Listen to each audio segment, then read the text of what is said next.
Hi అండి, నమస్తే. ఈరోజు మన వీడియోలో ఘీ పన్నీర్ మసాలా గ్రేవీ కర్రీ ఏ విధంగా ప్రిపేర్ చేసుకోవాలో చూద్దాం. ఇప్పుడు ఒక మిక్సీ జార్లో పెద్ద సైజ్ టొమాటోను ముక్కలుగా కట్ చేసుకుని వేసుకోవాలి. దీనిలో 1/4 కప్ పెరుగు, 1 స్పూన్ జీలకర్ర, 1 స్పూన్ ధనియాలను వేసుకుని మెత్తటి పేస్ట్లా చేసుకోవాలి. ఇప్పుడు ఒక కడాయిలో 4 స్పూన్స్ నెయ్యి వేసుకుని హీట్ చేసుకోవాలి. నెయ్యి లైట్గా హీట్ అయిన తర్వాత 1/2 టీ స్పూన్ పసుపు, 1/2 టీ స్పూన్ కారం, 1/2 టీ స్పూన్ సాల్ట్ వేసుకోవాలి.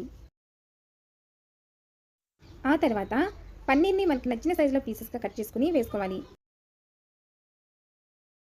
ఇప్పుడు ఈ పన్నీర్ని 2 వైపులా దోరగా వేయించుకొని ఒక బౌల్లోకి తీసుకోవాలి. ఇప్పుడు అదే కడాయిలో 1/2 కప్ ఆనియన్స్ వేసుకుని దోరగా వేయించుకోవాలి. ఆనియన్స్ ఫ్రై అయిన తర్వాత 1 spoon red chilli powder, tasty సరిపడా సాల్ట్ వేసుకుని కలుపుకోవాలి.